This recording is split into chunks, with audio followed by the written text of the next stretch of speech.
Hello everybody, welcome to number 27. I'm Jack and today I'm here to talk to you about the troublesome Influenzo. That is the Ferrari that I bought unseen at auction just before lockdown, so about 2.5 years ago. It is my cheap Ferrari, but just how cheap has it been? How much has it cost me to fix this thing up till now?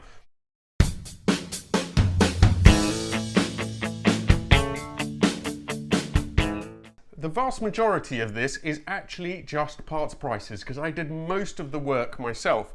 But it's also going to be quite interesting because it will give you a rundown of everything really that has sort of broken and that had to be repaired up until this point, plus a couple of absolutely spectacular fails from me where I did stuff that damaged the car.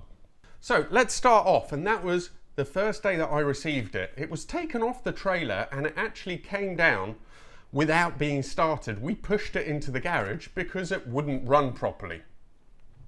That was the first sort of set of things that were problematic about the Influenzo, and that is that it wouldn't start at all. So the first thing that I had to do was change the distributor cap and the rotor. That cost me £265.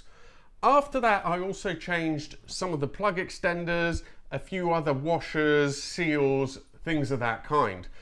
That, in fact, got the car running, but for a long time it only ran on 7 cylinders. And I traced that to one of the carbs which had an idle jet which wasn't seated properly. That didn't really cost me anything to fix.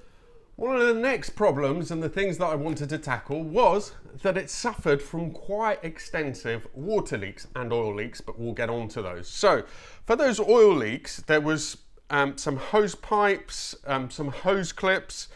That was just £35. But while I was doing that, I found that the union, the joint at the water pump had corroded and had a hole in it. That's where one of the leaks was coming from. I thought it was a pipe. It wasn't. It was the union itself. That became a bit of a mammoth thing to fix. But in the end, I managed to do that with some machining, finding the part, which incredibly Maranello still makes. And that cost me £235 to fix the water pump. When you open the throttle in certain situations, it made a horrible whistling sound. I couldn't work out what it was. It turned out it was the exhaust, so that needed to be changed. First of all, I bought one from Superformance, just the standard 4-pipe sort of exhaust, but I didn't really like the way it sounded. It didn't sound different enough to me, and I was determined to get something that sounded a bit special. So in the end, I went to Reef Exhausts at Bicester Heritage, and Ryan made one up for me. So that ended up costing me a bit more than it should have, because I got the original one from Superformance for £1,000, then sold it for £600, so I lost £400, and then I paid Ryan, as it was an experimental thing, I think he charged me £1,000 to do that exhaust. So altogether, it was £1,400 for the exhaust side of things. Then I got the car and it only had one key. So I had another copy made. That was £20, plus I bought a manual, so that was another £22, so £42 for that. Next was another sort of biggish issue, which initially looked really small, and it was that the pipe going from the oil cooler to the engine was leaking slightly. So no problem, just get another pipe, right? Directly from Ferrari, I think it was about £300 for this braided piece of pipe, which should have been £60 to £70 in normal circumstances. I tried everything I could. It was a real pain to take off. Tried everything I could to get a replacement made up. In the end, had to bite the bullet and again bought one of those from Superformance, which was slightly cheaper, but still that ended up costing me £166. There was more hoses, more issues to do with water leaks that were continuing, and that cost me £120. Next, I found that one of the ball joints at the front was unbelievably, horribly loose, so that needed to be replaced. So there was that and a CV joint I think that I had to do, and that cost me £400. I then, for the first and only time really, took the Influenzo to a car dealership. They did all the shock bushes, which was quite an involved thing. They did some of the suspension bushes, they did a leaking diff seal, they did the gearbox sump as well, because that was leaking. And altogether, the MOT'd it, loads of other little bits, but altogether that ended up costing me £2,174. So that is a big chunk. Next, This is one of the bits where it's just, oh my God, what did I do? And to illustrate, I'm going to put this clip from when this happened. And now an absolute disaster, and it's completely of my own making. I was jacking up the side of the car to do the other side, and basically the jack slipped and it's rammed right, and the car just dropped and it's rammed right into the side of the car. So you can see how absolutely distraught I was at what I'd done, because it was totally my fault. There's no way around it. It was my fault.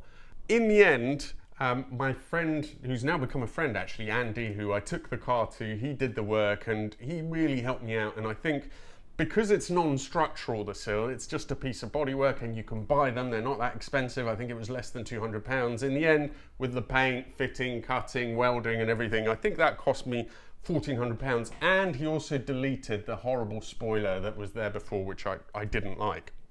Next on the list was the steering rack. When I took the car to QV, Mick pointed out that there was a bit of play in there, and it's a standard little plastic bush. However, by the time you start sort of taking it apart, rebuilding, doing stuff, buying all the bits like a new bearing, new seals, new other things, I rebuilt it myself, but it still ended up costing me £350 to do that. In the end, you can buy a new one for about £500, £550. Maybe I should have done that and it would have made more sense. This is where things get really, really interesting, and where potentially this is also, you know, my fault, I guess. And that is that I found that there was a really, really big problem with the heads. As I was looking into one of the oil galleries and peering really deep down, I noticed a little green sheen. Now, the coolant that I use for this car is called Prestone. It's an American product. It's safe for alley. It's supposed to be really good. It's been recommended to me, and it is green. So that's not a good sign. And it turned out I found that the front head, one nearest the bulkhead, very hard to take out, that was really badly cracked, and coolant was leaking into the head.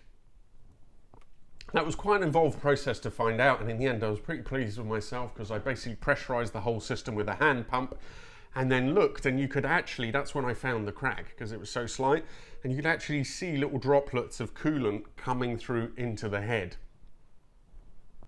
Removing the heads was a bit of a nightmare, and that front head, in the end, I think I spent about 7 days, 8 days trying to remove it. They are notorious for sort of getting stuck in place because it is steel studs on an aluminium head, so they corrode together.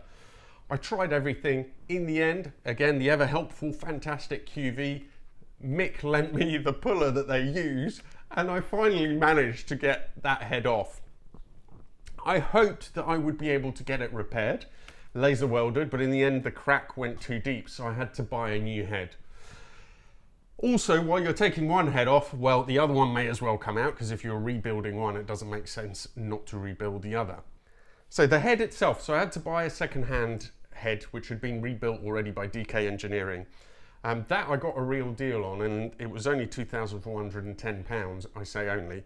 But altogether, with other bits, machining, getting parts, because obviously I went for new valves, new exhaust valves, and not keeping the old sodium-filled ones, etc., etc., that cost me £4,010, and the vast majority of that work I did myself, all the reassembly and everything else. I just didn't do the machining. While I was doing that, obviously the carbs were off, so I did a carb rebuild, and the parts prices for that were £250. At that point, the Ferrari was rebuilt. It should have been running perfectly, and unfortunately it turned out that it wasn't. It was burning a fair bit of oil, and if you look at these plugs after a few hundred miles, you can see why it wasn't running properly. They were getting caked up in all this residue, and it took me a long time to work out what was going on. Again, I got QV to come. Mick did some leak downs on it. He said that from the leak down test compression, the bottom end was working properly. So it was pointing back to the top end, but that had been rebuilt. Anyway, that leak down test cost me £420, I think. So that's another cost to add to this. More recently, we have traced it to an issue with the seals on the heads that were rebuilt. So we're rebuilding them. I took them off again, took them over there. We had a look at them. We're getting them rebuilt again. And obviously we don't really know exactly what it was. Was it, you know, the parts? Certainly those seals, they do not look, I don't like them. I don't think that I prefer the Vuitton seals, which is a Flexia rubber. Just to take the heads off on this car and put them back on the way I did it, which is not pulling the whole engine, in terms of head gaskets, other seals, and so on, that ended up costing about 850, 900 pounds. So helpfully, the guys are helping me with that. So that is costing me half, so 413 pounds. There is also an issue that has been with plug extenders and other things, that there's the gear shift sump seal, which is still leaking. So parts costs for that are 160 pounds. So it's all done now, and as you can see, the Influenza is finally running. Seems to be running really well too, which is really nice. Are you ready for the final costs, including the purchase price of this car? Let's see if it's been worth it. So to get it to this stage, mainly in parts cost, it has cost me, are you ready? £11,722. I think I might have missed a few bits here and there, and you have to bear in mind that is purely, well not purely, 95% of that is parts prices. So if you'd taken it to a garage, it'd be at least into 20,000, probably more than that. The original purchase price of the Influenza, and I overpaid slightly considering how bad it was, but it was the cheapest 308 anywhere, I think, GTS. The original purchase price was 31, but with auction buyer's premium, 34,000. So altogether, are you ready? 722 pounds. 46. So basically 47,000 pounds. Was it worth it? Well, it would be in some ways, I suppose, but these cars go now for between 55 for decent ones anyway. I'd say 55, 60 at least and up. Now this mechanically and everything else is a very good car now. I've been through so much, but it is a high mileage car. It's almost 100,000 miles. It's left-hand drive and it's color changed because it used to be white. So determining the value is going to be pretty tricky. Plus there's a few other little bits and bobs that I want to do. So all in all, I don't know. I mean, for me, it's been worth it because this car has ensured that I could do YouTube full time. So in that way, it's been priceless, but it has driven me a bit mad. One last thing before we go. If you like F1, my friend James JM has done a video, an absolutely amazing video, especially in terms of YouTube, on the McLaren MP4 Formula One car. I'll put a link now, I think it should come up. So do watch that because it's absolutely amazing. It'll be a nice Christmas watch. Thank you so much. Happy Christmas, everybody, and see you soon.